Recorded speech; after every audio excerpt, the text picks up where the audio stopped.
Salam God Lovers. Tuhan pasti menyertai perjalanan hidup kita. Yakin dan percaya janjinya selalu nyata dalam hidup kita.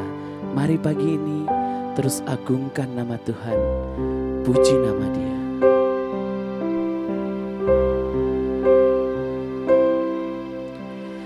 Raja damai datang ke dunia, membawa sukacita.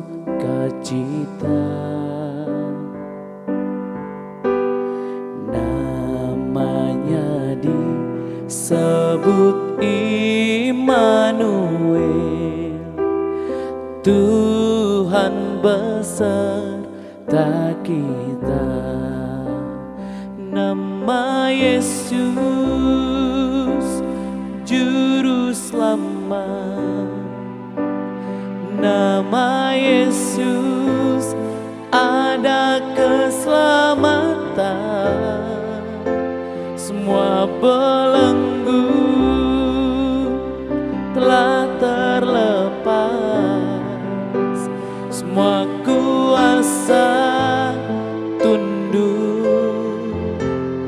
dalam nama Yesus.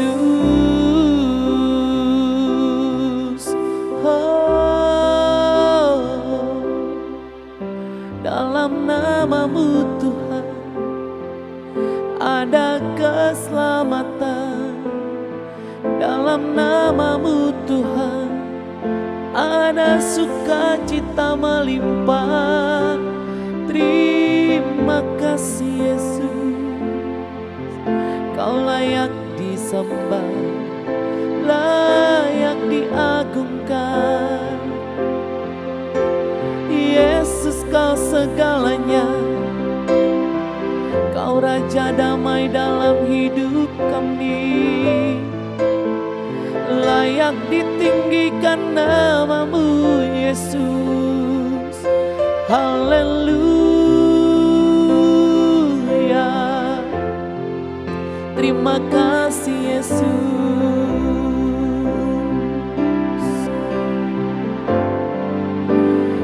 Nama Yesus Juru Selamat, nama Yesus ada keselamatan.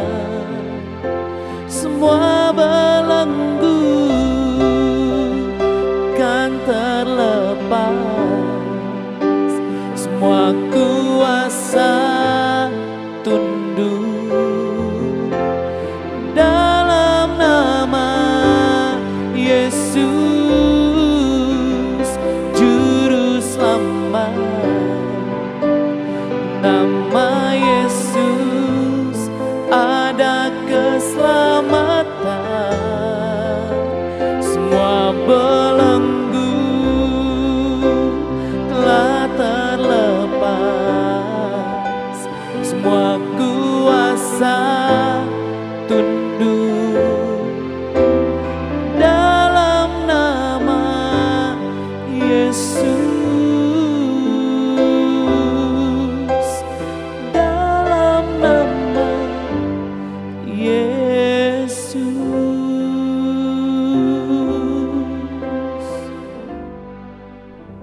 Selamat pagi, Shalom, God Lovers. Kita bertemu kembali dalam program Diaspora TV, Words from Heaven. Saya akan mengajak kita lagi merenungkan bagian kedua dari doa Tuhan Yesus untuk murid-muridnya. Dan karena itu juga adalah doa Tuhan Yesus untuk kita. Saya baca dari Yohanes 17 ayat 20 sampai 21.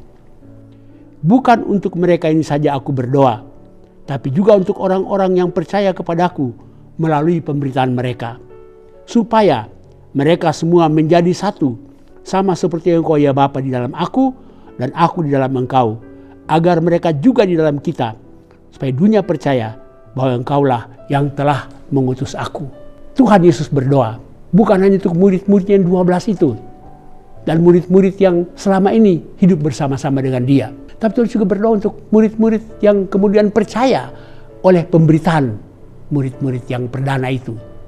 Ya, untuk kita, untuk Anda, untuk saya. Apa yang Tuhan Yesus doakan? Doa Tuhan Yesus adalah supaya mereka semua menjadi satu. Jadi kesatuan adalah doa Tuhan Yesus. Saya merenungkannya begini. Ketika Tuhan Yesus memberi amanat untuk penginjilan, Tuhan Yesus langsung memerintahkan, pergilah kamu, jadikanlah segala bangsa muridku. Ketika Tuhan memberi perintah itu, kita meyakini bahwa Tuhan Yesus percaya kita bisa. Tapi mengapa untuk kesatuan umat Dia berdoa? Menurut pemahaman saya, yang saya renungkan, itu berarti bahwa kesatuan itu satu, jauh lebih sulit dari penginjilan. Kedua, penginjilan tidak akan efektif kalau kita tidak bersatu. Oleh karena itu, doa Tuhan Yesus agar kita menjadi satu. Nah, menjadi satu yang bagaimana? Realitasnya menunjukkan bahwa komunitas murid-murid Tuhan ini banyak macamnya. Kita sebut saja itu denominasi yang bermacam-macam. Apakah kita bersatu dalam arti tidak ada denominasi-denominasi lagi? Oh tidak. Jelas dalam bacaan kita tadi dikatakan begini, supaya mereka menjadi satu, sama seperti aku dalam Engkau dan Engkau di dalam aku, agar mereka juga di dalam kita. Jadi kesatuan kita adalah kesatuan seperti kesatuan Allah Bapa dan kesatuan Anak. Kesatuan apakah itu? Secara sederhana, kesatuan adalah kesatuan fungsi, kesatuan dalam hakikat keberadaan, bukan organisasi, tidak. Oleh karena itu, Tuhan Yesus berdoa supaya kita menjadi satu. Satu dalam fungsi. Walaupun kita berbeda-beda denominasi, berbeda-beda organisasi, tapi kalau kita menjalankan visi yang sama, misi yang sama, maka sebenarnya kita sudah menjadi satu. Kalau kita saling topang menopang, bukan saling menjegal, kita saling menolong, bukan saling menodong, maka kita sebenarnya sedang menghayati keesaan itu. Kita sedang menghayati kesatuan itu. Dan sekali dikatakan, agar dunia percaya. Jadi dunia tidak mungkin percaya. Dunia yang seperti renungan yang sebelumnya mengatakan dunia yang jahat, tidak akan menjadi percaya kalau kita tidak mewujudkan kesatuan kita. Kalau kita tidak mewujudkan kebersamaan kita dalam visi dan misi, dalam saling menopang, saling menolong, saling mengakui, dan saling menerima. Dan itu tantangan besar bagi komunitas Kristiani masa kini. Kita terbelah-belah, bukan secara organisatoris semata, tapi kita terbelah-belah dalam sikap saling menghakimi, bukan saling menyayangi. Kita terbelah-belah bukan dalam sikap saling menolong, tapi saling menodong. Karena itu doa Tuhan Yesus ini, marilah kita hayati terus menerus bahwa Tuhan Yesus berdoa. Tuhan Yesus tidak sekadar memerintahkan, tapi dia berdoa. Berbeda dengan amanat penginjilan, dia memerintahkan supaya kita pergi memberitakan Injil, supaya kita pergi menjadi saksi. Tapi dia berdoa supaya kita menjadi satu. Kesatuan anak-anak Tuhan adalah doa Tuhan Yesus. Dan karena itu juga doa itu harus menjadi doa kita, agar kita terus-menerus berada dalam gerakan untuk menyatukan visi, gerakan untuk menyatukan sikap, saling menolong, saling menyayangi, saling membangun, saling memajukan, agar dunia percaya bahwa Kristus diutus oleh Allah ke dalam dunia ini. Kesatuan umat adalah dambaan Kristus. Realitas kita justru membuat kita makin jauh dari doa Tuhan Yesus. Semoga kita semua makin hari makin menghayati kembali kesatuan doa Tuhan Yesus ini, supaya kita makin hari mewujudkannya, menghayatinya dalam kehidupan kita bergereja, baik di gereja kita masing-masing maupun ketika kita berinteraksi dengan saudara-saudara iman kita yang lain. Adalah suatu ironi bahwa dalam berbagai wujud dan platform media kita makin saling menghakimi, saling menyalahkan, dan saling memperlemah satu akan yang lain. Marilah God lovers, kita menjadi pelopor untuk menghayati keesaan, menghayati kesatuan. Selamat berjuang dan selamat terus berdoa untuk kesatuan kita. Mari kita berdoa.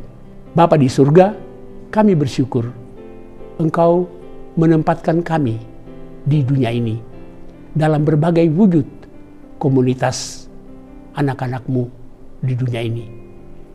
Karena itu kami bersyukur bahwa Engkau mendoakan kami agar kami satu, sama seperti Engkau adalah di dalam Bapa dan Bapa di dalam Engkau.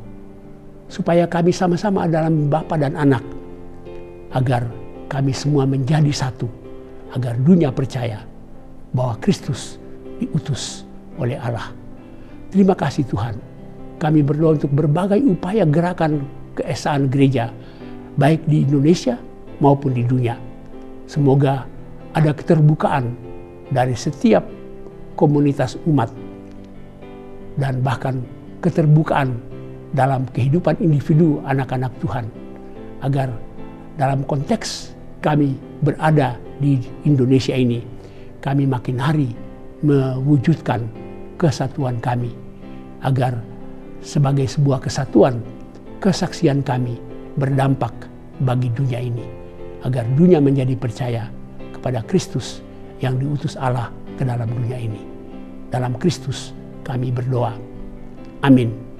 God lovers yang didoakan Tuhan untuk menjadi satu, saya mengharapkan tantangan dalam renungan pagi ini melalui link YouTube ini dibagikan kepada saudara, kerabat, teman, atau siapa saja yang Tuhan pertemukan dengan Anda dalam setiap kesempatan dan dalam setiap situasi, agar kita semua tetap mewujudkan kesatuan kita. Terima kasih. Shalom. Tuhan memberkati.